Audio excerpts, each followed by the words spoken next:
Bonjour à tous, donc, je suis Sarah Marwani, je suis chargée de projet et de communication pour l'association Plus de Couleurs. Plus de Couleurs qui est une association qui dédie son travail à l'art urbain, qui existe depuis 2007 à Nantes et qui, depuis 2022, travaille sur le domaine des archives de l'art urbain nantais, dont je suis la coordinatrice et donc je coordonne une équipe de chercheurs nantais dont je vous parlerai tout à l'heure. La Fédération de l'art urbain, c'est une association nationale qui est soutenue par le ministère de la Culture, qui a été créée en octobre 2018. Donc moi, ça fait 6 ans que je travaille dans cette fédération, qui est donc tête de réseau, c'est-à-dire qu'on représente les artistes, les diffuseurs de ce secteur, et on est aussi pôle ressources. Donc on a beaucoup de choses sur notre site internet pour comprendre ce qu'est l'art urbain, avec des replays de rencontres, avec des références bibliographiques, des listes de recherche. Donc l'idée, c'est vraiment d'apporter de la connaissance et de l'expertise sur l'art urbain. Et donc je vous invite à aller voir directement le site si ça vous intéresse.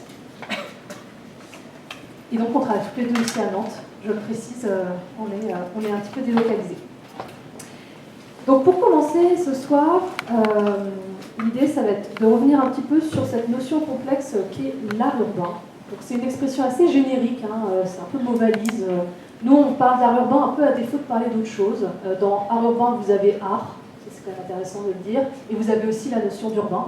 Donc on est dans l'espace public, on est dans la rue, et on s'approprie l'espace public. Et donc j'ai mis à l'écran une définition que je vais lire. C'est un petit peu théorique, mais je pense que c'est important de l'expliciter. Nous, ce qu'on entend par art urbain, c'est vraiment les formes d'art visuel qui sont réalisées dans et pour l'espace public.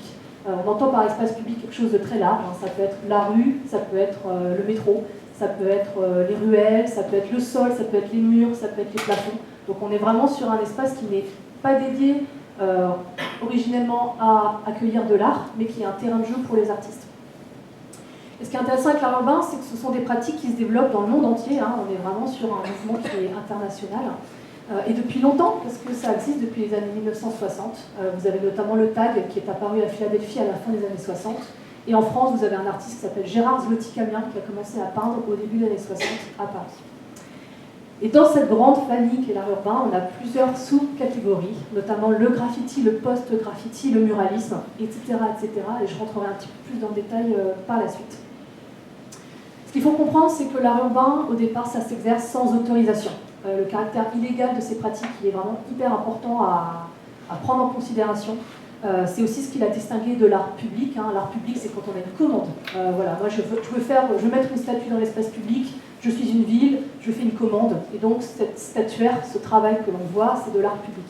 Or, nous, dans l'art urbain, il y avait vraiment ce caractère illicite qui était très, très important à ses origines. Et c'est un développement qu'il y a eu en lien étroit avec d'autres cultures urbaines, notamment le skate, le hip-hop, le parcours. Voilà, on est dans l'espace où d'autres acteurs et actrices s'approprient ces lieux, et notamment, évidemment, les skateurs et les breakers, les rappeurs, etc. Et l'art urbain, il dialogue aussi avec d'autres formes d'expression dans la rue.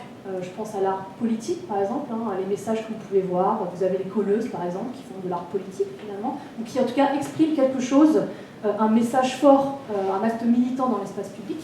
Et puis, vous avez aussi les écritures spontanées, quelqu'un dans la rue qui veut déclarer une flamme à quelqu'un qui dit « je t'aime, madame, machin ».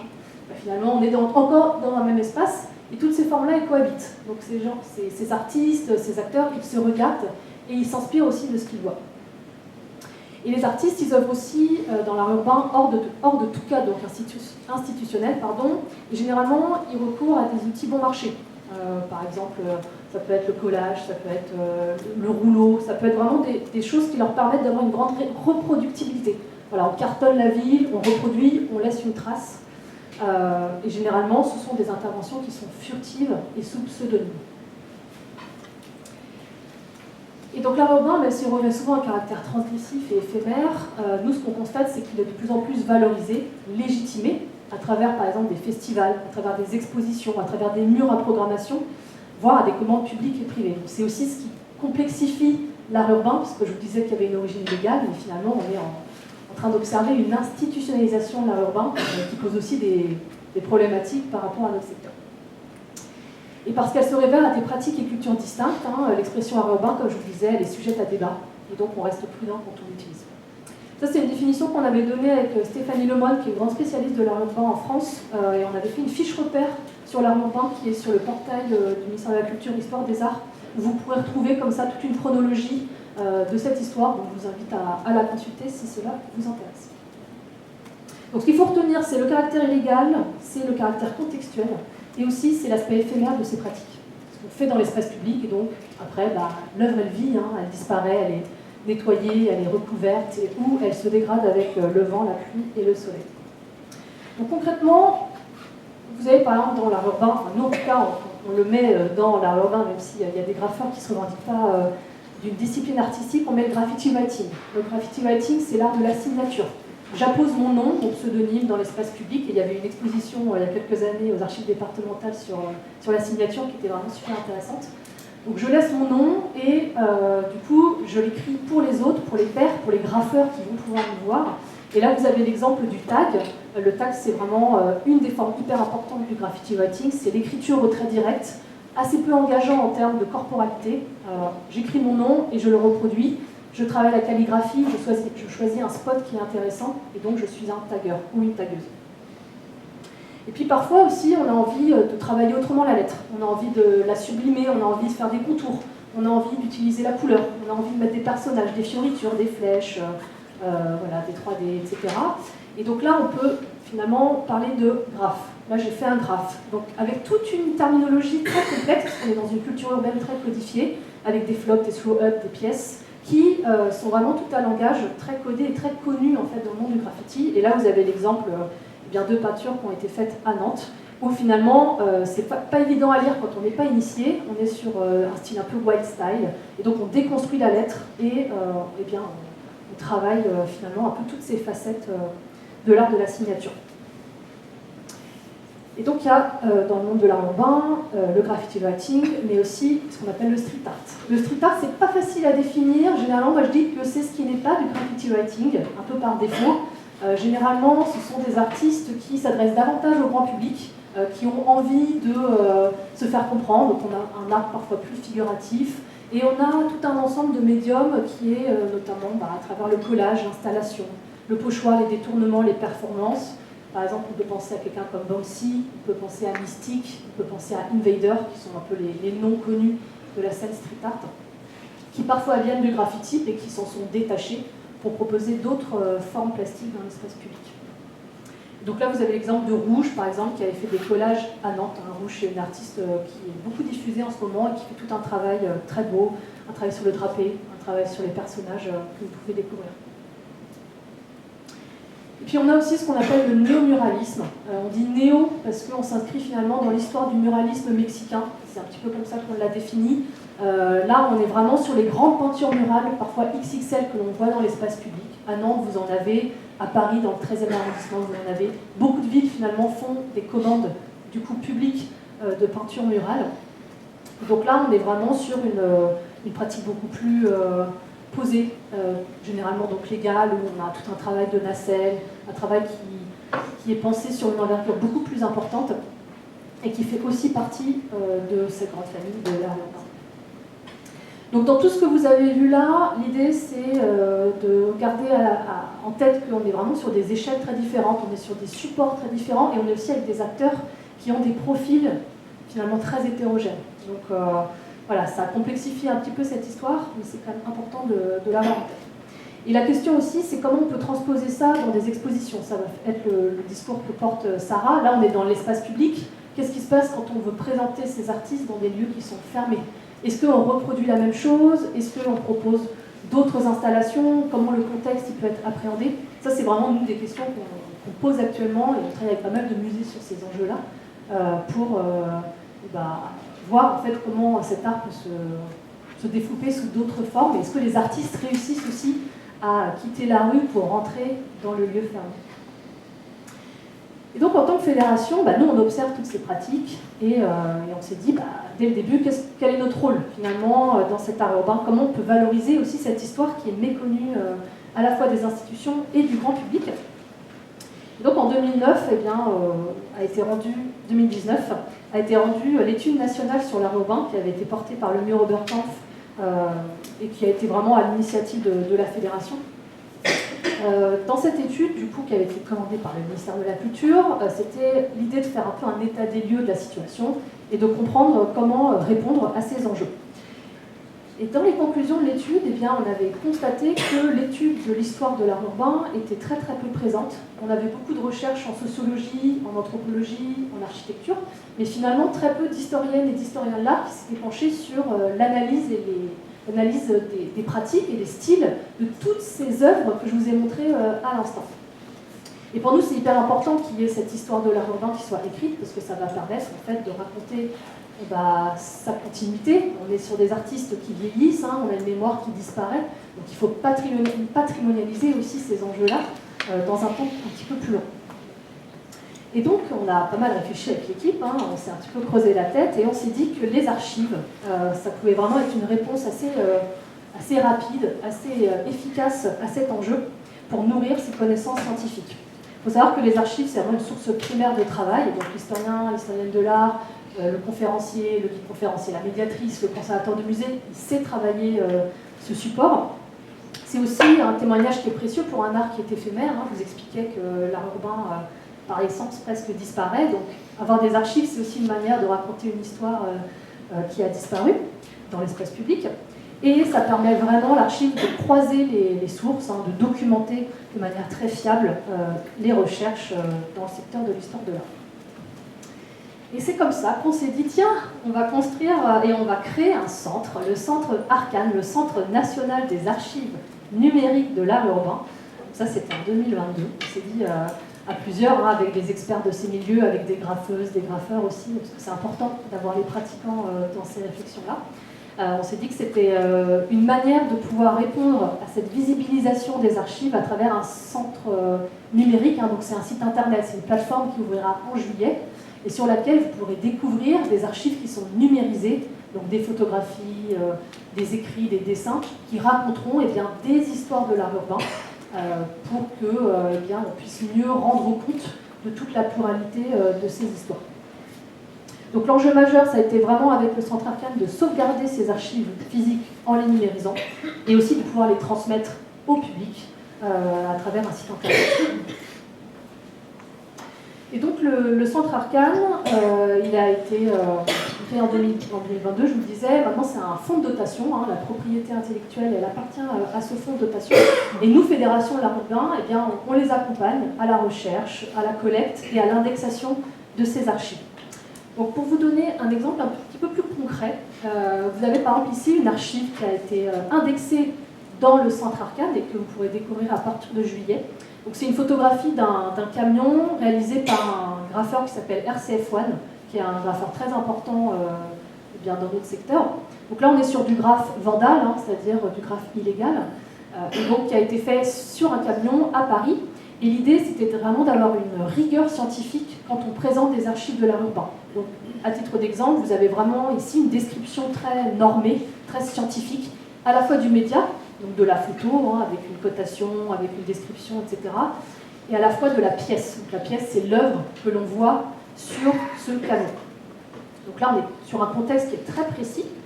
Et en parallèle de cette indexation, il y a eu tout un travail de recherche fait sur l'analyse stylistique de cette œuvre. Je vais vous lire, pour vous donner un peu un exemple, une description scientifique d'une œuvre d'art urbain issue du graffiti writing.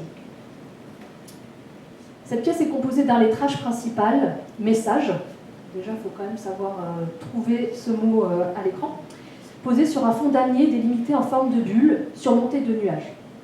La structure de lettrage est fondée sur la composition d'un tag dont certaines formes, notamment la partie médiane des S qui remonte légèrement ou la partie supérieure du A particulièrement courbée, rappellent le style des signatures de RCF1. L'intérieur du lettrage est composé d'aplats et de dégradés, ainsi que de formes aléatoires, vaporeuses et de quelques bulles, certaines pleines, d'autres vides, exécutées selon la technique du crachotis. Une 3D rouge avec un point de fuite central vient donner de l'épaisseur au lettrage. Cette notion de volume est accentuée par des effets de lumière, qu'on appelle highlights, blancs, disposés de manière aléatoire, contrairement à l'usage qui veut que la lumière vienne du coin supérieur droit. Le damier en arrière-plan, typique des productions new-yorkaises du crew RTW, notamment du writer Zephyr, s'inscrit dans un nuage de bulles qui rappelle les cloud pieces initié par Phase2 au début des années 1970. Donc là, il y a des références à d'autres graffeurs, writers américains, il y a des références à des codes et à des styles très spécifiques au graffiti writing. C'est fait exprès, c'est aussi pour montrer qu'on n'aboutit pas à une pièce comme ça par hasard. On est sur des œuvres qui sont pensées, qui sont travaillées en amont sur des sketchs, des dessins, et on est vraiment dans une histoire des formes qui est hyper importante. En fait. Donc nous, ce qu'on essaie de faire avec Arcane, c'est d'avoir la même exigence quand on étudie une œuvre comme celle-là que pour n'importe quelle œuvre d'art, qu'elle soit dans un musée ou ailleurs. Voilà, ça c'est vraiment l'enjeu principal pour Arcane. Et donc je vais laisser la parole à Sarah, puisqu'il y a eu des focus territoriaux qui ont été faits sur la Europe, et donc notamment à Nantes. Merci Cécile. Passionnant. Alors, donc une fois qu'on a dit tout ça, l'intérêt c'est de se demander où aller pour aller chercher ces archives. Avec la fédération, on travaille ensemble depuis quelques années maintenant, avec plus de couleurs, à la valorisation des arts urbains. Donc on a discuté sur le contexte nantais et voir en quoi il pouvait s'intégrer dans les recherches Arcane.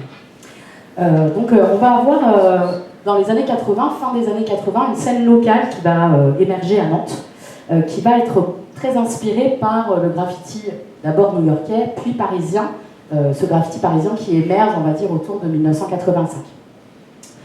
Ces premiers acteurs, ce sont des ados, et ils vont commencer par occuper les espaces qu'ils connaissent. Ils vont commencer à taguer les tables du collège, à graffer sur la gare locale, ou bien dans la MJC du quartier. Au fil des années, des entraînements dans les terrains vagues, ces précurseurs du mouvement, ils vont proposer des ateliers graffiti, notamment commandés par les services jeunesse pour commencer. Et puis, au fur et à mesure qu'ils se font connaître, ils vont répondre à des commandes, comme en parlait Cécile tout à l'heure, et développer tout un tas de projets autour de ça. Et pour avancer dans ce domaine-là, au début des années 2000, on va voir émerger des structures associatives. Donc ces graffeurs qui étaient jeunes, fin des années 80, début des années 90, vont se structurer en 2000 et donc vont monter des associations à Nantes pour pouvoir travailler ensemble, répondre à des commandes, faire de la facturation tout simplement, et se développer en tant qu'artiste et pourquoi pas en vivre. Ce qui va d'ailleurs très bien marcher puisque on a deux bons exemples à Nantes qui sont le collectif Sans Pression, qui est un collectif qui existe depuis 2005, et le collectif Plus de couleurs que je représente ici, qui a été lancé en 2007. Ces associations dont je vous parle, elles sont toujours actives aujourd'hui. Depuis 2022, avec la Fédération de l'art urbain, donc on travaille à développer le sujet de la recherche à Nantes. Et pour ce faire, on a commencé par réaliser un diagnostic. Ce diagnostic, il a permis de dégager des sujets d'études, des axes, qui ont été identifiés par l'équipe de Plus de couleurs, des chercheurs indépendants et le fonds de dotation Arcane.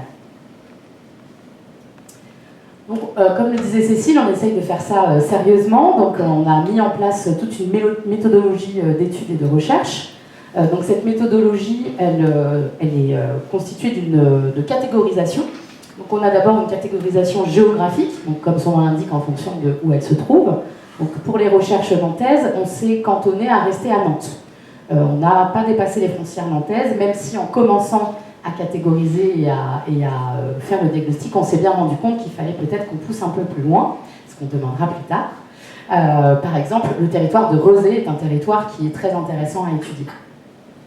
On a également une catégorisation artistique, donc là en fonction de domaines, comme on en parlait tout à l'heure, le street art, le graffiti, le post-graffiti, le muralisme, etc. Et une catégorisation contextuelle, donc là on va avoir des entités, les entités ce sont soit les identités personnelles, soit les structures porteuses.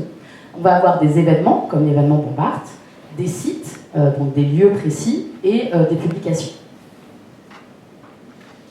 Donc à partir de ça, on a donc réalisé une étude, donc un diagnostic, qui a permis de faire ressortir 266 sujets d'études possibles uniquement sur le territoire nantais, ce qui représente déjà pas mal de sujets à traiter. Pour vous en parler un petit peu plus, donc on a remarqué dans les catégories chronologiques que 91 sujets potentiels étaient des sujets qui ont lieu dans les années 2000. Donc ça correspond aussi à ce que je vous disais juste avant, à la structuration de la scène locale. On a également 190 sujets de graffiti writing, ce qui montre l'importance du graffiti writing à Nantes, et 177 entités identifiées, donc en termes de catégories contextuelles, ce qui nous permet de nous rendre compte qu'il y a énormément d'acteurs sur le territoire nantais. Alors évidemment, une fois qu'on a identifié tous ces sujets d'études, il faut en choisir pour commencer à travailler. Donc on a, avec l'équipe de recherche, avec le Centre Arcane, avec la Fédération et avec les financeurs de ce projet, identifié 4 sujets qui nous semblaient pertinents à commencer à détailler, en essayant de partir du début. Du début en termes de date, je veux dire. Donc je vais vous présenter donc, les 4 sujets d'études qui ont été déterminés pour ce travail. Donc on a identifié l'artiste Roger Dimanche. Alors peut-être que certains d'entre vous connaissent cet artiste. Roger Dimanche, c'est un précurseur du street art en France. C'est quelqu'un qui a commencé à travailler dans l'espace public fin des années 70 et qui va travailler dans l'espace public jusqu'à la fin de sa vie, puis jusqu'en 2020, jusqu'à sa mort, et qui va donc officier beaucoup sur le territoire vosgien notamment, mais également à Nantes. On a également le sujet d'étude Vincent Gage, donc je pense que vous connaissez tous les berges de Vincent Gage, qui ont beaucoup changé depuis les années 90. Donc vous voyez sur une des photos que la berge était complètement vierge, et donc ce mur qui facilitait l'accès et qui était également très bien placé dans la ville puisqu'il est quand même très central, est devenu le terrain de jeu des Writers des années 90 jusqu'à nos jours, puisque c'est un mur qui est toujours utilisé pour le graffiti, et dans les années 2000 c'est devenu ce qu'on appelle un Wall of Fame, donc un mur sur lequel on va montrer ses plus belles pièces, et donc on va revenir pour se repasser au fur et à mesure et donc s'exercer et montrer son talent. On a également le cinéma Le 14A. Donc, sur le 14A, actuellement, vous avez la fresque que vous trouvez en bas à droite, qui est une fresque qui a été réalisée en 2017, qui est un hommage à Métropolis. Mais il y a toute une histoire en fait sur cette façade. Les premières fresques identifiées ont été réalisées en 1991, je vais vous en parler tout à l'heure. Et on a des jams. Donc des jams sont des rencontres de graffeurs qui vont être organisées plusieurs fois dans la décennie 90-2000 et qui vont donc renouveler en fait les fresques de cette façade et qui vont d'ailleurs faire la part belle pendant des années au graffiti writing avant que ce soit donc une fresque qu'on appellera plutôt muraliste. Et enfin, l'exposition Bombard, donc exposition qui a eu lieu en 1991 à l'espace Gralin, qui est aujourd'hui l'espace Cosmopolis, dont je vais vous parler plus en détail juste après. Alors, avant de rentrer dans les sujets, j'aimerais d'abord qu'on contextualise un petit peu ce qui se passe en 1991. On va se plonger un petit peu dans l'histoire de 1991, mais avant ça, je vais juste vous parler de l'équipe opérationnelle nantaise, parce que c'est très important de valoriser le travail de chacun. Donc cette équipe opérationnelle, elle est constituée de la Fédération de l'art urbain, donc Cécile en fait partie, mais également Maxime Bigot, le Centre Arcane, qui effectue la supervision en fait, des recherches nantaises, donc avec Laurent Sanchez, qui en est le président, Nicolas Xelet et Gauthier Bischoff, et une équipe nantaise que j'ai le plaisir de coordonner, pour laquelle je suis également chercheuse. On a également Raphaël Gloanec, qui a pendant 10 mois en service civique qui m'a assisté dans la réalisation et le classement des archives, et des chercheurs indépendants, donc Sarah Guilbault, Julien Casse et Christophe Moreau. Je tiens également à signaler que d'autres membres ont participé notamment au diagnostic, donc Mervyn Rouet, Antoine Cyrizzotti et Guillaume Prémont.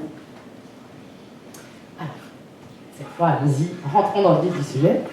Donc je vais vous parler de l'histoire de Bombard, et donc comme je vous le disais avant ça, je vais vous contextualiser un petit peu la période 1991, enfin juste avant. Donc comme je vous le disais, donc, depuis 1985 à peu près, les graffeurs parisiens, donc les Parisiens vont s'emparer du sujet graffiti et commencer donc à s'exercer sur les murs de la ville. Et ils vont également s'emparer d'un sujet très new-yorkais finalement, qui est le métro parisien. Donc je vous en montre une image ici, donc un métro qui a été très très prisé dans les années 80-90 pour cette vue assez belle vue, pardon. Donc les graffeurs vont aller sur les métros, rentrer dans les quais, faire du graffiti de manière illégale, ce qui va, vous vous en doutez, ne pas beaucoup plaire à la RATP. la RATP qui va s'emparer du sujet et qui va mettre en place, dès 1989, des plans pour endiguer le graffiti, qui vont être des politiques d'effacement et de répression, qui vont être également associées à des actions politiques globales. En 1991, la RATP va lancer un énième plan de répression qui va s'appeler le plan anti-graffe et qui va notamment voir naître la brigade spécialisée de la traque des vandales. Donc une guerre se lance à Paris. Paris, évidemment, c'est l'écosystème de base du graffiti français, mais les villes de province s'emparent également du sujet grâce notamment à de nombreux fanzines qui vont être distribués et passés de main en main, parce qu'à ce moment-là, on n'a pas les réseaux sociaux. Et donc, il arrive à Nantes, on l'identifie à peu près à la fin des années 80, 88, 89, avec ces fameux acteurs dont je vous parlais tout à l'heure, qui sont à ce moment-là plutôt adolescents. Pour échapper à cette répression, les graffeurs vont aller sur des emplacements où ils ont moins de risques d'être emprisonnés ou de subir la répression. Et donc, ils vont investir des lieux en friche ou des lieux en travaux. Donc, à Paris, c'est le cas notamment, il y a vraiment une grande période où on va aller dans des terrains qu'on va considérer maintenant comme des terrains mythiques du graffiti parisien. Donc, vous avez le terrain vague de Stalingrad que vous voyez en haut à gauche, qui va être un haut lieu du lancement du hip-hop français. Vous avez également des palissades, des grands chantiers, les palissades du Louvre et les palissades de Beaubourg. Et en fait, les graffeurs vont se donner rendez-vous à ces endroits-là et commencer donc à créer une scène qui se rencontre, à créer des crews à partir de ça et à développer leur style et également du coup à se faire connaître de cette manière. Donc ça, c'est pour le contexte français, plutôt parisien, et ça va nous amener donc au contexte nantais. Donc l'exposition Montmartre, elle a été organisée par le CRDC. Est-ce que certains d'entre vous connaissent le CRDC ? Alors, je pense que certains d'entre vous le connaissent. Donc, c'est le Centre de recherche et de développement pour la culture, qui a été initié en 1987 par Jean Blaise, à l'initiative également de Jean-Marc Ayrault. Donc, c'est une association qui est fondée donc, en 1996, financée par la ville de Nantes, dont l'objectif est de faire rayonner Nantes culturellement. Et pour ce faire, Jean Blaise il va s'emparer de l'espace public. Et il va créer un événement qui fera date, qui est les Allumés.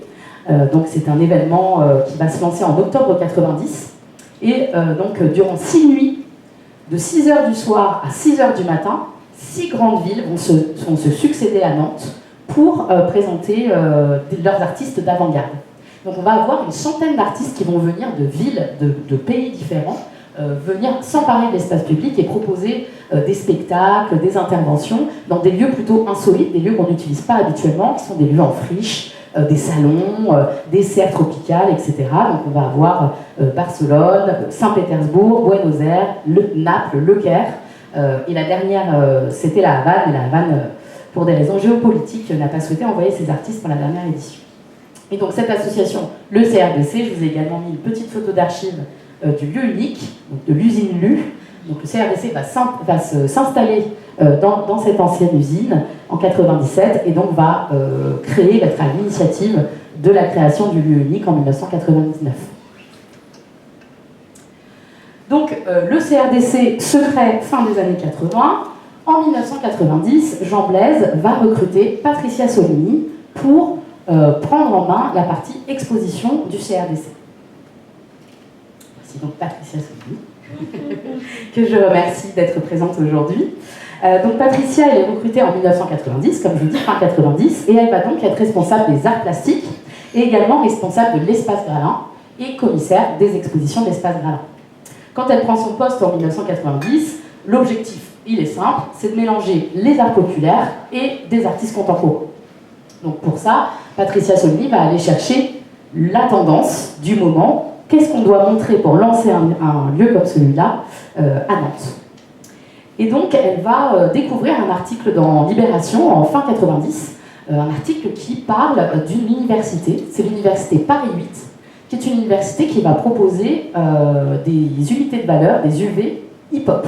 C'est-à-dire qu'elle va embaucher des artistes du hip-hop pour venir donner des cours à des étudiants au sein même de l'université. Et donc, elle va s'intéresser à ce sujet, et je vous montre une petite vidéo. Bon,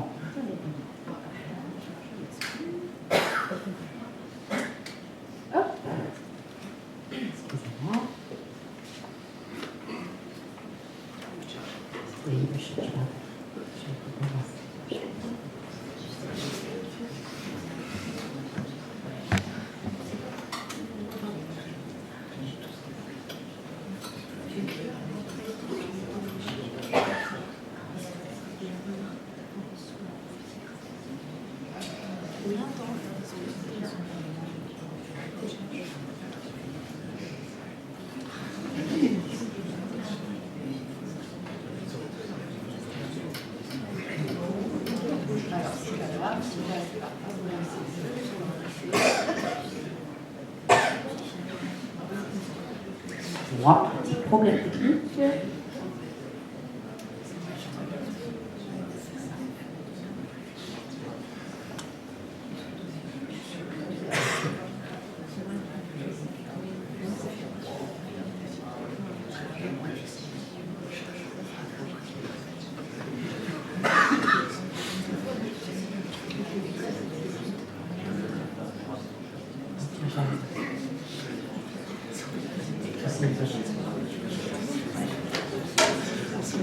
Alors, c'est pas grave, ça va se mettre en place tout seul. Je reviens.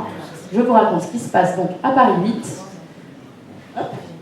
Donc, comme je vous disais, on va avoir deux personnes, donc un enseignant en art plastique, Jackie Lafortune, et Georges Lapassade, qui est technologue, qui vont lancer une unité de valeur donc, dédiée au hip-hop au sein de l'université.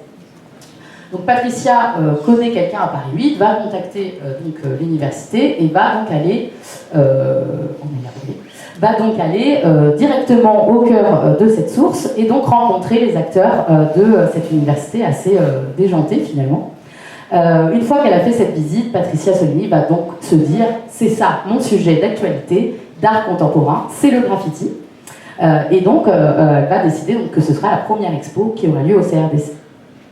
Elle va donc retourner à l'université une deuxième fois et là, en ayant préparé avec les enseignants, des entretiens avec des graffeurs, donc des graffeurs parisiens. Elle va rencontrer une 60aine de graffeurs sur place qui vont tous se présenter avec leur pressbook, avec leurs travaux, ce qu'ils ont déjà réalisé jusqu'à présent. Et donc elle va réaliser des entretiens pour décider quels seront les artistes qui seront invités à l'exposition Bombard. À la fin de ces entretiens, donc qui vont durer 2 jours, 20 graffeurs vont être sélectionnés.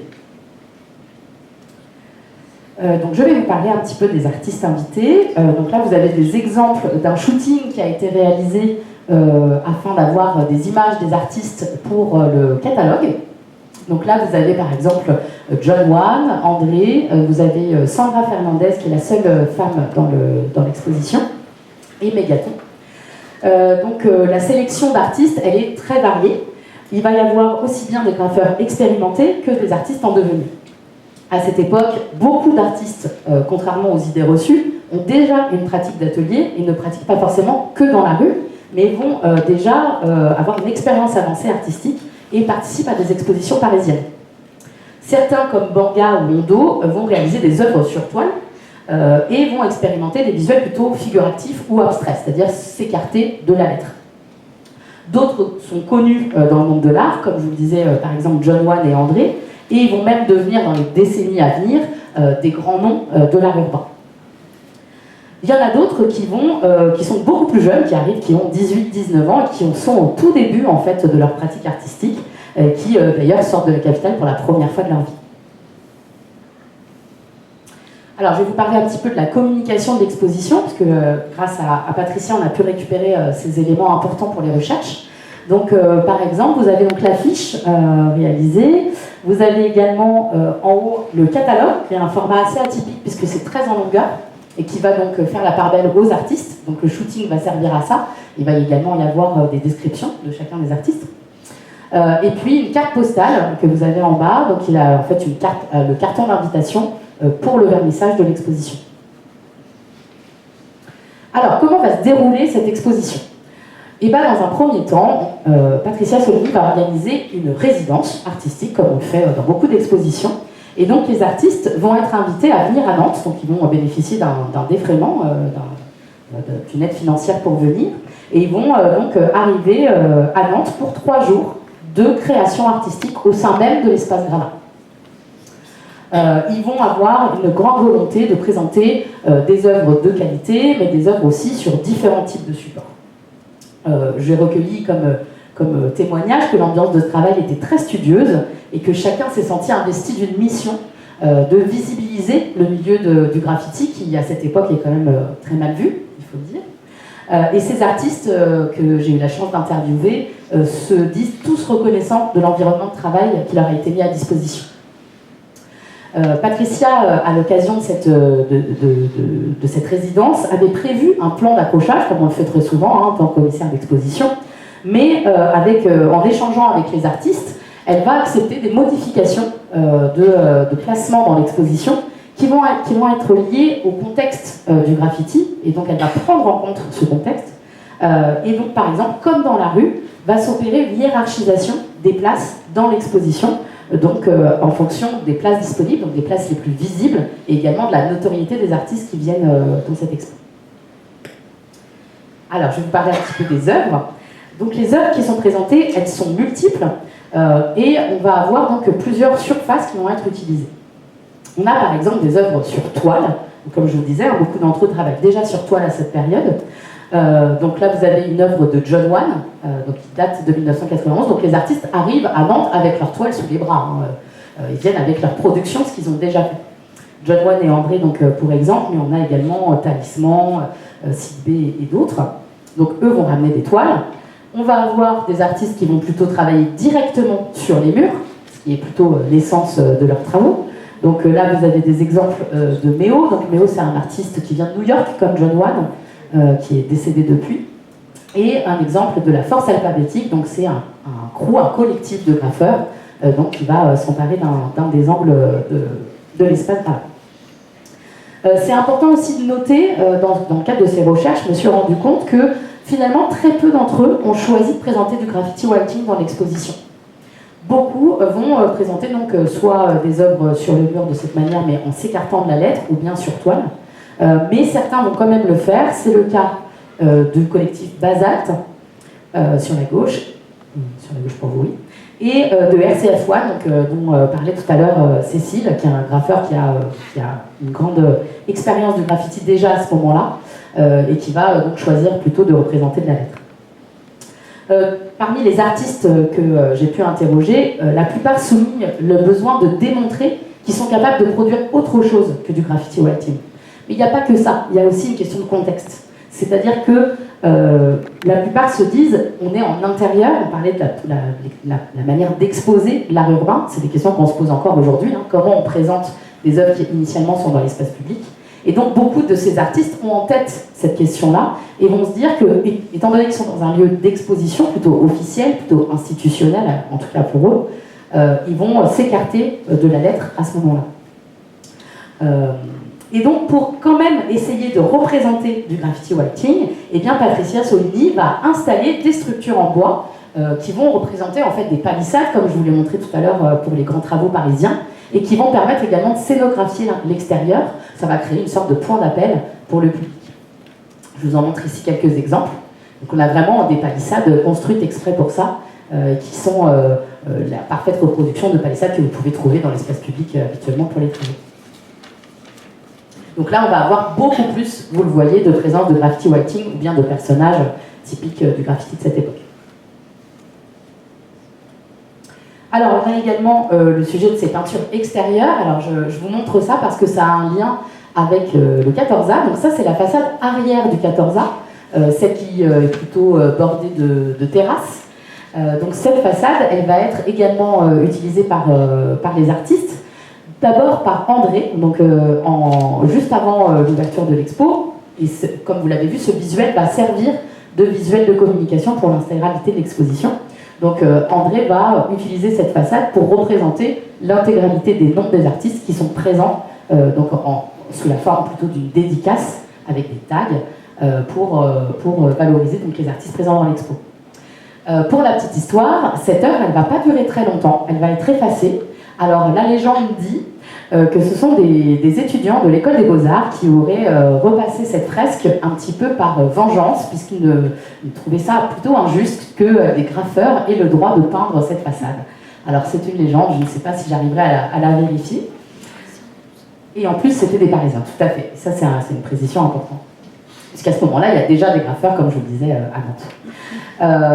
Et puis, donc, cette façade, elle va être repassée. Et donc, comme ça se passe très souvent dans la rue, eh bien, quelqu'un d'autre va venir prendre la place. Et donc, c'est le cas de Mambo, qui fait partie donc, de la force alphabétique, et qui va donc proposer là clairement un graffiti walking, un block letter très clair donc, sur cette façade. Alors, donc on va maintenant parler du vernissage. Donc ce vernissage, il a lieu le 29 mars 1991. Il va donc être un énorme succès. On peut le voir là sur quelques photos que j'ai récupérées aux archives municipales. Donc il va y avoir énormément de monde avec un public très varié, de tous les âges, de tous les horizons, qui est très curieux, non seulement de l'ouverture de ce nouveau lieu d'exposition, mais également de cette proposition qui est plutôt insolite pour l'époque. On va avoir également des personnalités du monde de la culture qui vont faire le déplacement. Pour l'occasion, certains artistes vont même décider de faire ce qu'on appelle du live painting, donc de peindre en direct pendant le vernissage. Donc vous en avez un exemple en bas. Et donc il y a des bidons qui ont été mis exprès pour le vernissage pour que les artistes puissent s'exprimer en direct. Alors la soirée se prolonge ensuite au Salon Mauduit pour un marathon rap qui a été organisé par une association locale, évidemment pour connecter un peu tout ça à la scène locale, mais aussi à la scène hip-hop en général. Cette exposition, c'est un tel succès que, en fait, à la base, elle devait durer un mois, c'est ce qu'on voyait au début, du 29 mars au 29 avril 91, et finalement, il y a tellement de monde qu'on va la repousser, et on va même la repousser 2 fois. Dans un premier temps jusqu'au 26 mai, et ensuite jusqu'en juin 91. J'ai trouvé dans la revue de presse, je vois Patricia qui dit attends. Donc voilà, tel succès, et donc on enregistre 10 000 visiteurs pour une exposition aussi pointue finalement, et aussi novatrice à cette période. C'est vraiment un chiffre de fréquentation qui est vraiment important. Alors justement, je vais vous parler de cette fameuse couverture médiatique, puisque Patricia, qui a très très bien conservé tout ça, donc nous a fourni une revue de presse qui est une mine d'informations et qui donc contient 77 pages. Cette revue de presse, donc, elle référence des articles et des coupures de presse donc, qui viennent de partout, de toute la France en tout cas. C'est des éléments qui nous permettent d'analyser l'impact de l'exposition et également la manière dont les médias vont traiter cette exposition. Ça, c'est vraiment intéressant parce que le vocabulaire qui va être utilisé n'est pas toujours très positif, on va dire, ou parfois un peu moqueur. Alors j'ai relevé par exemple en avril 91 l'Humanité Dimanche qui titrait « Art ou brouillon de culture ». C'est fort sympathique. C'est dire si le travail de la démocratisation de l'art urbain en était cassé prémisse. Au total, j'ai compté 60 références dans les médias, donc dans les médias locaux mais également nationaux. Et donc la couverture nationale est impressionnante puisqu'il y a 25 articles de presse, donc c'est vraiment des articles, pas seulement des brèves, qui sont dédiés à cette exposition. Ce sont des articles qui sont dédiés soit en amont, à la présentation de l'expo, soit après le vernissage. On va également avoir une forte couverture de la presse locale, puisque Presse Océan et Ouest France vont s'emparer du sujet et vont donc rédiger pas moins de 12 articles pendant la durée de l'exposition. Et alors, Bompard va même être présenté aux 20h de France 2, qui s'appelait Antenne 2 à cette période. Donc même si le ton employé est parfois un peu limite, c'est quand même une couverture extrêmement importante pour le milieu et pour cette exposition, et qui va, je pense, aussi contribuer au succès de cette expo.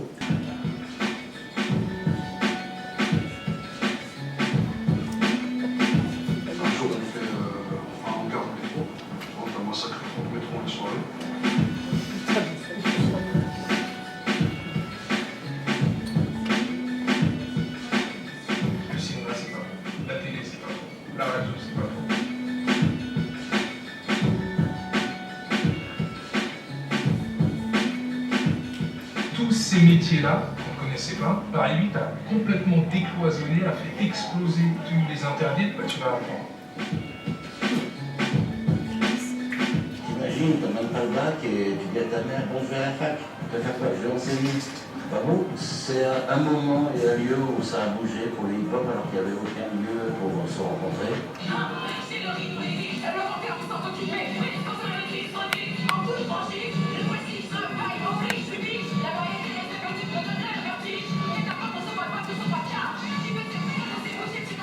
Je viens à Paris, extrêmement foisonnant, intéressant, des gens de partout.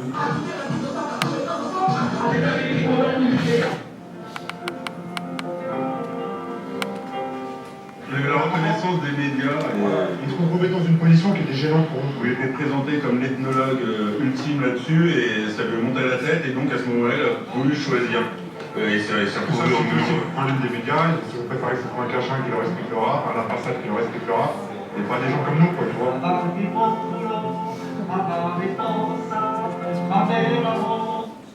Peut-être juste pour vous dire qu'on parle de hip-hop, hein, le hip-hop c'est aussi une culture urbaine. Généralement ça se compose de plusieurs disciplines, notamment vous avez la danse, hein, le breaking, vous avez le DJing, vous avez le beatboxing, et vous avez aussi le graffiti qui en fait partie. La nuance c'est que vous avez certains graffeurs qui ne se revendiquent pas du hip-hop, mais certains si. Donc ça montre encore la complexité et l'entrecroisement finalement de ces cultures urbaines dans l'espace public. Et aussi vous dire que quand même c'est vraiment très intéressant de voir Paris 8 parce qu'après il y a eu un grand vide universitaire autour de ces pratiques-là, donc ils étaient vraiment à l'avant-garde à l'époque. Nous actuellement on est en train de se questionner sur le rôle des universités et des écoles d'art par rapport à l'art urbain. Il y a quelques filières qui proposent des ateliers, des pratiques, des masters liés à l'art dans l'espace public, mais c'est finalement très sporadique.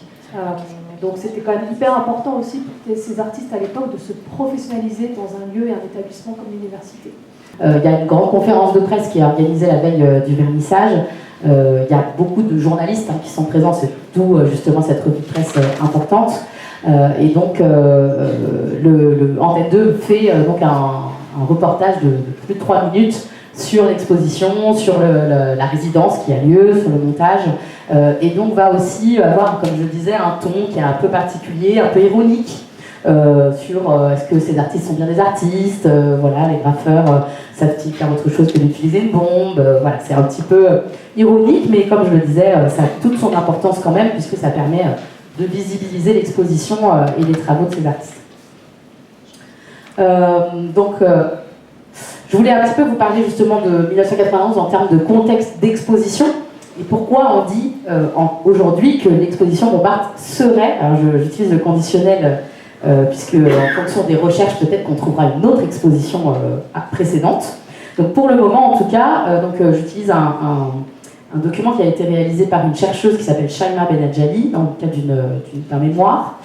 Et donc on identifie donc Montmartre, la première expo en avril 91, mais en fait en 91 il se passe beaucoup de choses en termes d'exposition, puisque le ministre de la Culture de l'époque, qui est Jack Lang, s'empare du sujet hip-hop. Donc dans le hip-hop il y a le graffiti aussi à ce moment-là, et donc va organiser une série d'expositions qui a lieu dans un contexte qui s'appelle Hip Hop Dixit. C'est un plan pour aider le hip-hop à se développer en France. Et donc il va mettre en place tout un tas d'actions, notamment par exemple avec les maisons de quartier, pour aider au développement de la culture hip-hop et organiser des expositions dans des lieux institutionnels, ce qui pareil ne s'était jamais fait à l'époque. Donc on va avoir par exemple cette première exposition en juin qui a lieu au Musée national des monuments français, qui est plutôt une exposition photographique qui retrace donc du graffiti et du tag français et américain. En septembre, on a une exposition qui s'appelle Graffiti Art, pareil, qui est une exposition de photographie de graffiti français qui est réalisée par Cécilia Otero, donc à la Bibliothèque publique d'information. Pareil, on est quand même dans des lieux qui n'ont pas l'habitude de montrer ce genre d'art à cette période-là. Et en décembre, le point d'orgue du projet Hip Hop Dixit, qui va être donc 2 expositions qui vont avoir lieu dans 2 lieux différents, donc le musée Bossuet de Meaux et l'écomusée de Fresnes, et qui ont lieu en décembre 1991. Donc là, on va avoir des artistes qui viennent de New York et des Parisiens qui vont proposer donc une exposition dans ces lieux qui ne leur sont pas habituellement dédiés. Et pour finir, donc en décembre 91, le point d'orgue de ces expositions, c'est Art & Co, qui est une exposition à la base d'art contemporain dans laquelle Jack Lang va demander qu'on intègre le graffiti, donc ça fait date, mais ça fait aussi beaucoup parler, puisqu'il y a énormément de détracteurs sur ce sujet-là, puisque je vous rappelle qu'à cette période, on est sur une grosse période de graffiti vandal, comme je vous disais tout à l'heure, avec de la répression et même des textes de loi qui se mettent en place pour réprimer le graffiti. Et donc que le ministère de la Culture organise une exposition dans laquelle ils font venir des graffeurs, ça pose problème à certains, d'autant que, pour la petite histoire, en 1991, précisément le 1er mai 1991, il va y avoir un événement qui va être le bombage de la station Louvre-Rivoli. Alors, La station Louvre-Rivoli, voilà, vous la connaissez peut-être, hein, c'est la station du Louvre tout simplement, qui jusqu'à cette période-là est épargnée par les graffitis par respect pour l'art qui est présenté au Louvre. Il va y avoir, comme je vous l'ai dit, une grande guerre entre la RATP et le graffiti, et donc 3 graffeurs vont décider d'aller bomber la station du Louvre dans la nuit du 1er mai. Donc c'est Eno, Sten et Gary qui vont au dire des journalistes, en tout cas ravager la station Louvre-Rivoli avec du graffiti. Et donc ces artistes, donc je vous parle de ça, c'est le 1er mai, et Jack Lang va les inviter au vernissage de l'exposition Art & Co en décembre. Autant vous dire que ça n'a vraiment pas plu à tout le monde. Et ces artistes-là sont invités à faire un live painting, en fait, je ne sais pas, attends, tu as fait un truc. Ils sont invités donc à faire pendant le vernissage une pièce donc, sur un mur qui leur est dédié. Voilà, donc vous voyez, il se passe tout ça en 1991. On met le graffiti à l'honneur finalement. Ces artistes commencent à être vus, exposés, repérés par des galeries d'art. Et puis, plus rien. Tout s'arrête à ce moment-là, en tout cas des recherches qu'on fait jusqu'à présent. Et il faut attendre 2008 pour que, à nouveau, on s'empare du sujet du graffiti dans des expositions. Donc la première institution culturelle qui va s'emparer à nouveau de ce sujet, ça va être la Tate Modern, bon, c'est quand même pas n'importe qui, en 2008 avec l'exposition Street Art. Et ensuite vont s'en suivre tout un tas d'expositions. Alors, désolé si j'en ai oublié que vous connaissez, c'est fort possible. Là, j'ai vraiment cité les grands noms des expos et surtout les lieux culturels institutionnels français, c'est ça qui est quand même très intéressant. Donc on va avoir une grande expo en 2009, l'expo TAG au Grand Palais. On a l'expo Né dans la rue qui va avoir lieu à la Fondation Cartier en 2009. L'exposition Oxymore qui va être organisée par le ministère de la Culture. Est-ce que tu veux nous dire un mot sur Oxymore ? Donc oui, il y a eu sans doute d'autres expos, mais c'est vrai que là on met vraiment en valeur les plus importantes à l'échelle de capitales européennes, hein, Londres notamment et Paris. Donc il y a eu quand même une grande phase assez silencieuse, hein. L'institution a un peu tourné le dos à l'art urbain pendant toute une décennie. Et peut-être vous dire en effet que 2015, on est quand même sur les attentats en France. On a le ministre de la Culture, Fleur Pellerin, qui se dit qu'il faut valoriser la création dans l'espace public et qui propose, avec Dominique Harris, qui est maintenant membre d'honneur de la Fédération de l'art urbain, de lancer un grand plan qui s'appelle le plan Oxymore. Oxymore, hein, un paradoxe total, on est complètement dans l'art urbain, entre institutions et espace public. Et ce plan, il s'illustre à travers 3 grands événements. Vous avez donc cette expo qui est proposée sur les vitrines du ministère de la Culture avec des artistes importants pour qui c'était aussi la première fois parfois de venir se montrer en public. Il y a eu un film qui a été fait, donc on se montre en plein jour, on montre son visage, donc c'était une étape vraiment très importante pour eux. Vous aviez ensuite en 2016 un colloque qui s'appelait Oxymore, état de l'art urbain. Vous avez tous les replays qui sont encore en ligne, et pareil, c'était la première fois qu'on avait autour de la table, hein. On était à la Villette, c'était un colloque porté avec Nanterre Paris 10, donc quelque chose de très institutionnel. Et là, tout d'un coup, on venait questionner ces histoires, ces pratiques qui s'expriment dans l'espace public depuis une quarantaine d'années. Et enfin, vous aviez aussi un appel à projet. L'idée, c'était de soutenir aussi la création avec un appel à projet pour lesquels les structures et les artistes pouvaient venir candidater. Et ensuite, comme ça, eh bien, vous aviez des propositions commanditées d'art issu de l'art urbain, finalement. Est-ce qu'on est encore dans l'art urbain? C'est toujours la grande question. Sur différentes zones, à la fois en zone métropolitaine et ultramarine. Vous avez des choses à Mayotte, vous avez des choses aussi à La Réunion.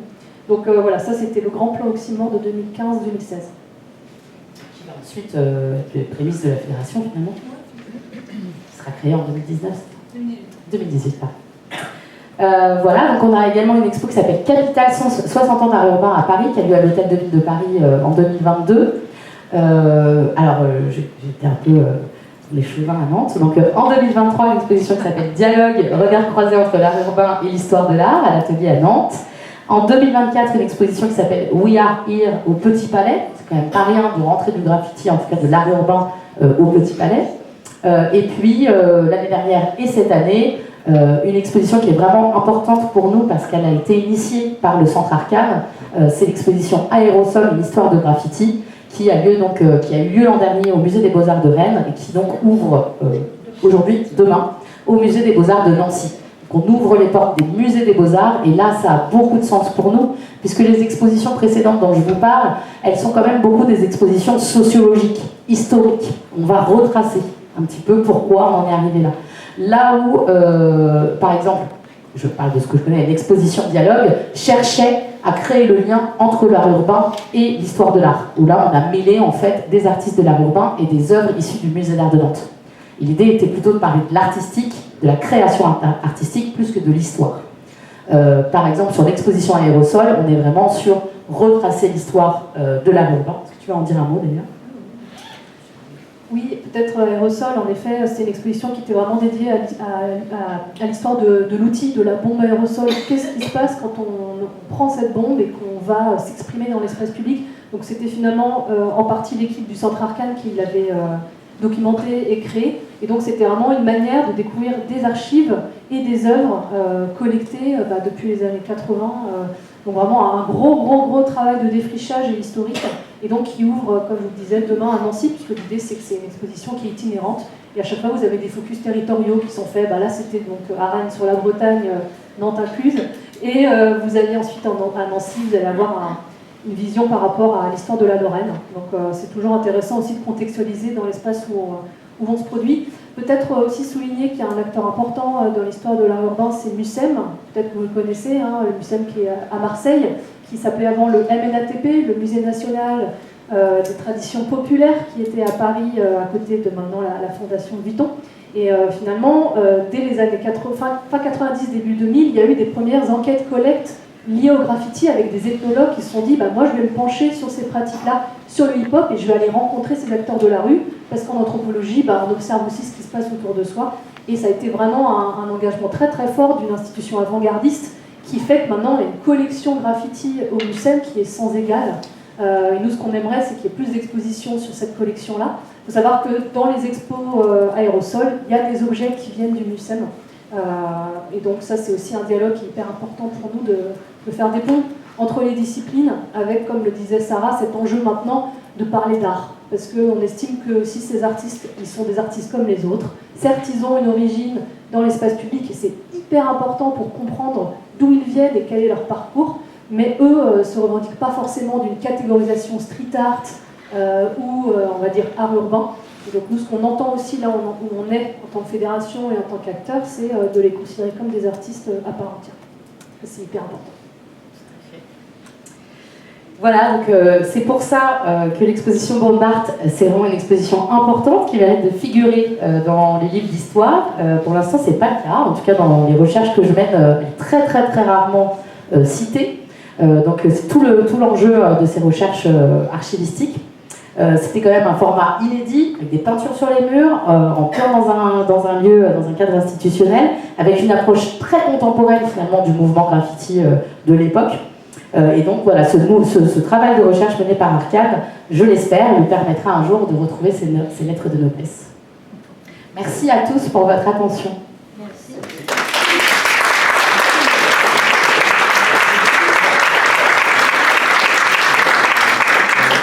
Alors si vous le souhaitez, on peut prendre le temps d'échanger, répondre à vos questions. Alors vous allez parler bien fort. Déjà je remercie les intervenantes pour cette démonstration vraiment éclatante. Il y avait des tas de choses qui avaient des échos pour un archiviste. Là vous avez vraiment démontré que les archives rendent compte depuis 1000 ans, 1500 ans des nouvelles, de tout ce qui apparaît de nouveau dans la société, même quand il s'agit de choses très volatiles. Et là vous arrivez à capter du volatile. Donc, vraiment merci beaucoup. Vous prenez la suite. Moi ça a évoqué une démarche qu'on a eue il y a quelques années. On a présenté une exposition qui s'appelait Signature. Qui s'appelait Signature. On a fait la signature non seulement comme objet d'authentification, mais comme représentation de soi-même. Et là, il y a des parentés évidentes avec le graphe, etc. Enfin, c'est pas à moi de parler. La salle avec tous ces vos intérêts différents, vous allez sûrement avoir des remarques et des questions. Moi, je pose une question en fait dès le début sur le côté scientifique, renseignement très précis, non, de l'artiste. Est-ce que, si c'est une pratique illicite et que c'est répréhensible, alors je donne le nom de l'artiste. Est-ce que on archive ça? Est-ce que l'artiste est d'accord Comment ça se passe en fait? Parce qu'il peut il peut recevoir une amende. Enfin, à quel moment il n'est plus amendable, quoi? Voilà.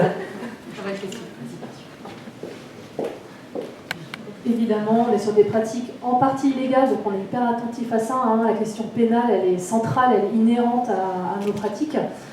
Donc en fait, ce qui est intéressant sur le Centre Arcane, c'est qu'on a vraiment une équipe qui est, comme je disais, qui est composée aussi de pratiquants qui ont en tête ces enjeux-là. Et on a aussi travaillé avec des juristes pour établir finalement des contrats de cession de droit en veillant à conserver l'anonymat si c'est demandé, même à numériser des archives qui ne sont pas présentées au grand public sur la plateforme Arcane si c'est le souhait du producteur d'archives ou de l'artiste. Donc là-dessus, vraiment, c'est au cas par cas, de manière assez empirique aussi selon la demande.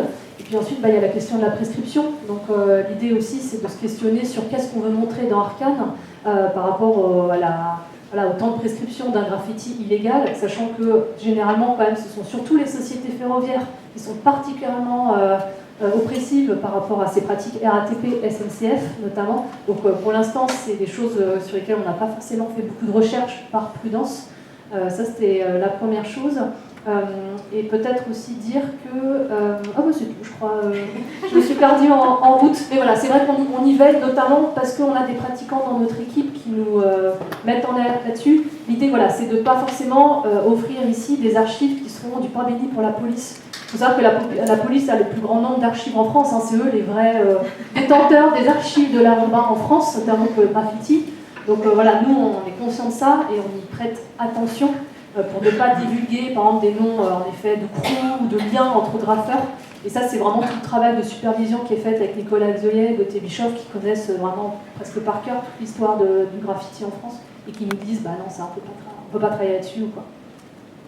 On a des garde-fous qui ont été eux-mêmes pratiquants, qui sont des acteurs du milieu du graffiti, qui, par exemple, Nicolas Xeuillet a été un journaliste très actif dans ce milieu-là, des photos, etc. Donc il y a aussi cette question du réseau qui est intéressante. C'est pour ça qu'en région, par exemple, le Centre Arcane s'associe avec des acteurs locaux comme nous, puisque au sein, par exemple, de l'équipe de Plus de Couleurs, les personnes qui en font partie sont eux-mêmes des graffeurs, donc ont eux-mêmes ce réseau-là, et ont eux-mêmes aussi cette attention particulière à la pratique et à l'anonymat qui est importante dans ce milieu, et donc c'est vraiment des choses auxquelles on fait très très attention. Je voulais juste repréciser sur la question de la manière dont on mène les recherches. Et j'aurais aimé que tu expliques la formation que vous avez eue pour lancer ce travail. Parce qu'en fait, aucun d'entre nous n'est archiviste. Hein. À la base, on est juste, entre guillemets, spécialiste d'un domaine, mais on n'est pas du tout archiviste. Et donc, c'est Cécile, notamment, qui a aidé à professionnaliser ces recherches. Oui, c'est vrai que la fédération, ce qui est chouette, c'est qu'on ait des profils très très différents. Et moi, je suis historienne de l'art et j'ai travaillé à la bibliothèque Kandinsky du Centre Pompidou sur l'archivage. Et donc finalement, quand je suis arrivée dans cette équipe, c'était hyper complémentaire d'acteurs comme Nicolas ou de pratiquants qui, eux, avaient tout ce réseau et étaient finalement un peu légitimants pour ce milieu, parce que c'est pas évident d'arriver quand on est outsider, c'est-à-dire non pratiquant, quand on est une femme et quand on est jeune, en gros. Et donc finalement, c'était des acteurs qui ont pu nous coopter à la fois pour ce secteur, et nous, en parallèle, on leur a expliqué comment travaille l'institution. Donc c'est super marrant parce qu'on est allé avec l'équipe à la bibliothèque Kandinsky, hein, qui est la bibliothèque spécialisée en art moderne et contemporain du Centre Pompidou. Hein. L'entrée est un peu cachée, voilà, faut avoir sa carte, faut être en master. C'est quand même un peu select, comme on dit. Et du coup, on est allé voir ces archives avec l'équipe pour qu'ils puissent comprendre en fait ce que c'est qu'une archive dans l'institution. Et donc ils ont vu des gros dossiers, ils ont vu des gens qui faisaient des inventaires, et ça a été pour eux un peu une... Je ne sais pas si ça leur a fait peur, mais en tout cas, ils ont pu conscientiser quel était leur rôle possible pour avoir la même exigence de discours. Il faut savoir quand même qu'on est quand même pas mal méprisé encore par l'institution. Hein. Moi, j'ai eu des réunions assez lunaires parfois avec des acteurs publics qui nous disent « mais vous, en gros, vous restez dans la rue, presque par mépris de classe. Vous êtes les jeunes, vous êtes la rue, on ne veut pas de vous dans l'institution, alors même qu'on est sur des événements souvent très populaires et que les publics aiment beaucoup l'art urbain. » Donc finalement, on est presque en contrepoids de ça. On vient dire, non, nous on a la même exigence, on parle le même langage que vous, et il faut savoir que ces jeunes des années 80, maintenant, ils ont 40 ans, ils ont 50 ans, ils ont beaucoup de choses à nous apprendre en fait sur ces histoires-là. Donc ça, c'est hyper important.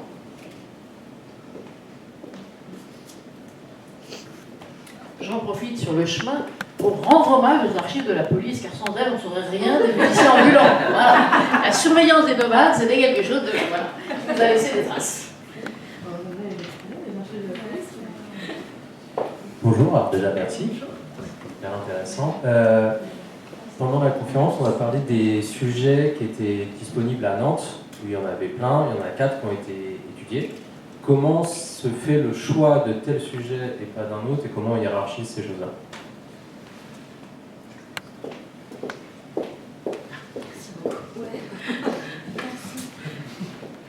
Alors oui, merci pour cette question. Alors c'était un sacré sac de nœuds au début, puisque comme je vous ai dit, on avait identifié 266 sujets d'études.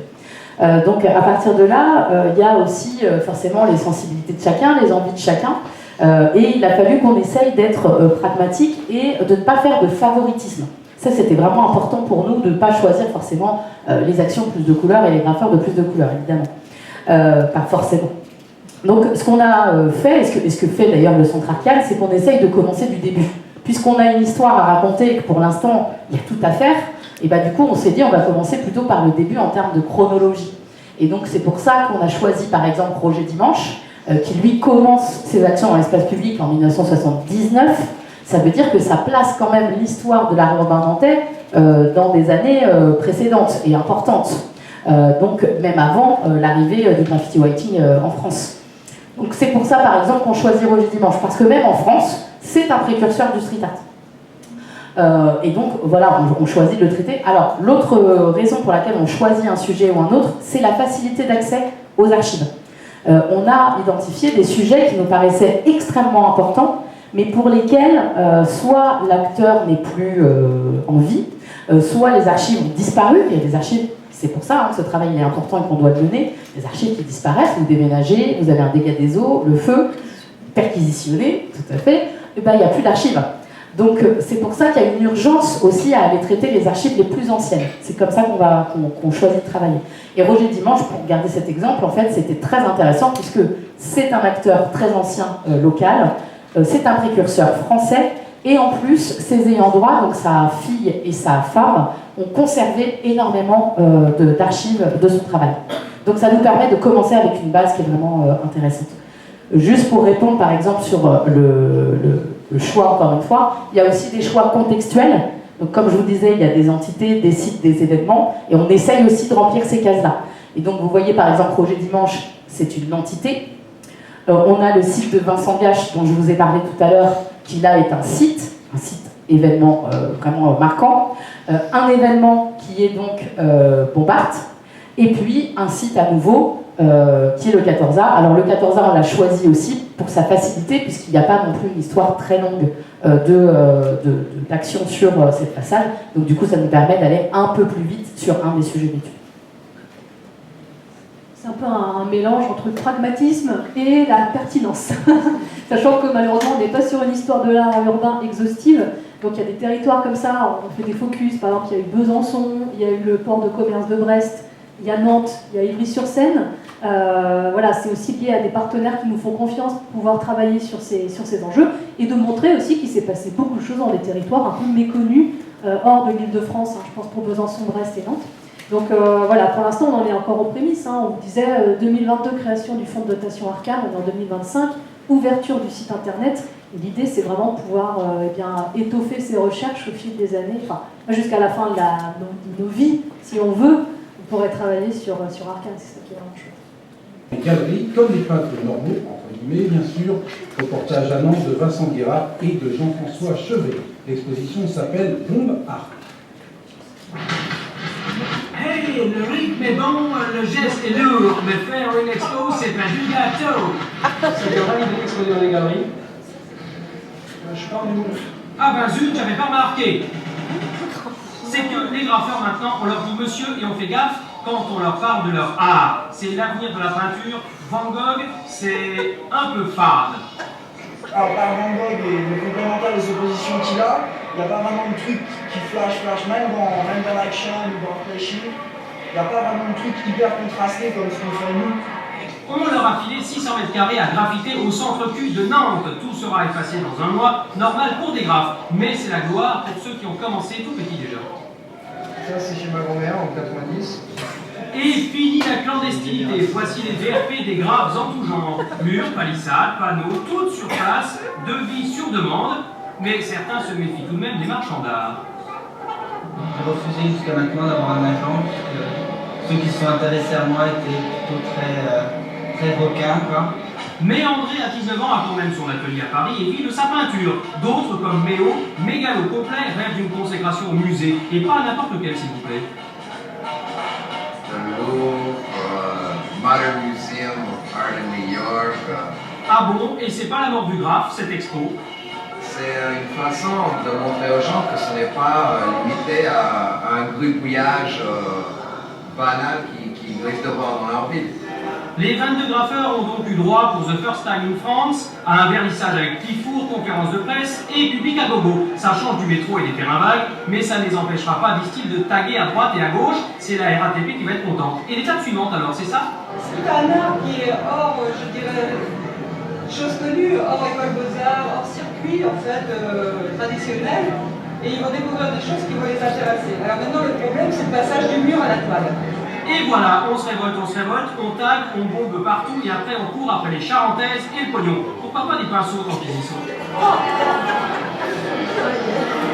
Voilà. Alors, vous voyez pourquoi je vous parlais du ton employé. Mais ça valait le coup de la voir. Hein. Ah, je suis contente qu'on ait pu la voir, c'était important. Non seulement de voir ce qui se passe à l'intérieur et puis de laisser la parole aux artistes, c'est vraiment important, mais aussi d'entendre la manière dont ce type d'art était traité. Alors aujourd'hui, ça va quand même beaucoup mieux, on a beaucoup moins de journalistes qui parlent comme ça, mais voilà, c'est quand même un contexte très difficile à vivre quand on parle de cette manière, et là, bon, il y a quand même un côté un peu... Juste, je veux ajouter, je me souviens très bien cette équipe de journalistes qui sont venus et qui avaient, donc les graffeurs sont venus m'en parler, ils leur avaient proposé d'aller taguer un tramway, parce que c'était le début des tramways à Nantes, et donc de taguer un tramway la nuit pour évidemment les reconforter dans ce côté interdit, sauvage, etc. Alors que nous, on leur offrait justement le pas vers la reconnaissance artistique. Tout à fait, ils m'en ont parlé. C'était des enfoirés. Ouais. C'est les médias. Les médias, ils m'en ont parlé, il y en a un qui m'en a parlé, de cette incitation qui avait été faite au vandalisme, tout simplement, pour traiter le sujet de cette manière, en fait. Hein. C'est quand même assez intéressant. Je voulais aussi dire, ce que je ne l'ai pas dit, mais pas mal de ces artistes, après l'exposition, vont être invités sur des plateaux télé pour parler soit de l'expo, soit du graffiti, de ce qu'ils faisaient. Il y en a quand même quelques-uns qui m'ont dit qu'ils l'avaient très mal vécu parce qu'ils avaient été plutôt chahutés par les médias plus qu'encensés. La bonne nouvelle quand même, c'est qu'une partie de ces artistes-là vont ensuite faire carrière et plusieurs m'ont dit que pour eux, Bombard avait été clairement le lancement de leur carrière. Donc c'est important aussi pour une scène qui se lance à ce moment-là. Ils devraient nous faire l'honneur. Tout à fait. On va leur en parler. Est-ce que vous avez d'autres questions?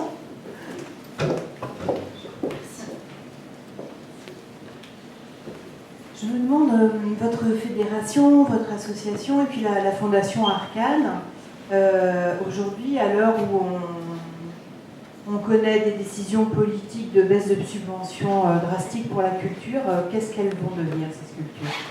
Ces structures. Ah bah des sculptures, voilà. Ça doit se faire magnifique. Magnifique. Vaste sujet, je te laisse répondre. Alors oui, donc en effet, en tout cas en région Pays de la Loire, c'est une catastrophe. Le département de l'Atlantique, c'est une catastrophe. Donc nous, on est en observation de ça et on ouvre les grands yeux, on fait des manifs et puis on se rend compte que ça ne sert pas à grand-chose.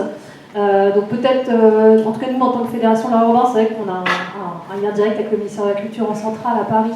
Donc pour l'instant, on n'est pas impacté, mais c'est vrai qu'on est quand même inquiet par rapport à la suite. Notamment 2027, les élections vont être quand même un moment, à mon avis, assez lourd. Pour les structures comme les nôtres qui sont dans la création contemporaine, c'est quand même ça le premier viseur de l'extrême droite, c'est l'art contemporain. Tuer les artistes et la dictature arrivera, c'est toujours comme ça que ça se passe. Donc nous, on est quand même très inquiets de ça. Après, du coup, on n'est pas impacté directement à l'échelle nationale. Pour le moment, on touche du bois et on a d'autres fédérations nationales qui sont un petit peu dans le même état d'esprit que nous, et il y a des mobilisations avec d'autres fédérations dans le spectacle vivant notamment. Et après, à l'échelle locale, je sais que pour Pour Arcane, c'est plus compliqué, parce que là, on a eu des premières subventions de projet et on ne sait pas si on en aura d'autres. Et là, je vais laisser peut-être plus de couleurs témoigner. Alors évidemment, c'est un sujet qui nous touche particulièrement. Je veux dire quand même deux choses. Alors la première, c'est qu'on a la chance d'avoir été accompagné par la DRAC, donc par le biais de Sandrine Moreau, qui croit beaucoup à ce projet et qui donc nous a beaucoup soutenus. Et grâce à elle, nous a permis d'obtenir une subvention importante sur la question de l'archivage et de la numérisation des archives. Donc on a un budget qu'on va dire sanctuarisé pour 2025. On ne connaît pas encore la suite. Et puis l'autre chose que j'aimerais dire, et c'est l'une des choses pour lesquelles j'aime ce mouvement, c'est qu'on a toujours fait dans la débrouille. Le graffiti a toujours fait dans la débrouille, l'art urbain a toujours fait dans la débrouille. Les structures dans lesquelles je travaille aujourd'hui, Plus de couleurs, mais d'autres se sont toujours débrouillées. Et beaucoup ne vivent pas avec les subventions, justement, hein, ont toujours monté des projets pour réussir à ne pas être dépendants des subventions, même si, je ne vous le cache pas, Plus de couleurs est subventionné et a perdu des subventions. Mais ça n'empêche pas qu'on a une habitude de créer sans trop de moyens et on fera tout pour continuer. Peut-être je peux compléter sur le fait que là, Arcane, on est un peu victime de notre succès, notamment en termes de financement, notamment parce qu'on parle de l'archive. Pour nous, l'archive a été un peu une clé d'entrée institutionnelle, conventionnelle avec les DRAC et les collectivités territoriales, là où peut-être l'art urbain était moins lisible et compréhensible. Et donc pour nous, ça a été vraiment un atout de parler de l'archive, parce qu'on parlait le même langage qu'eux, encore une fois, et parce que l'aspect patrimonial, il a du sens. Enfin, nous, l'idée, c'est quand même de faire de la transmission, et ça, c'est l'institution souvent quand même le soutien. Donc pour l'instant, nous, on continuera de parler d'archivage, et de se tourner aussi vers des acteurs qui croient en cette patrimonialisation et matrimonialisation. J'insiste, parce que là, on n'a pas vu beaucoup de femmes à l'écran. Après, c'est un contexte d'époque, hein, dans les années 90, et moi, je pense que c'est pas évident de revenir sur ces enjeux-là dans une autre époque et un autre contexte. Je vais peut-être dire deux mots. Au nom de la Fédération, on est en train de lancer une étude sur la place des femmes dans l'art urbain. C'est une étude sociologique qu'on est en train de mener et on va la restituer en juin. Et ce sera une manière de voir, à l'heure actuelle, en 2025, que font les programmateurs et qu'est-ce qui se passe pour les artistes femmes dans l'espace public, pour pouvoir peut-être aussi venir pallier à certains freins et problématiques pour le genre féminin à l'heure d'aujourd'hui. C'est important. Merci. Merci à tous d'être venus.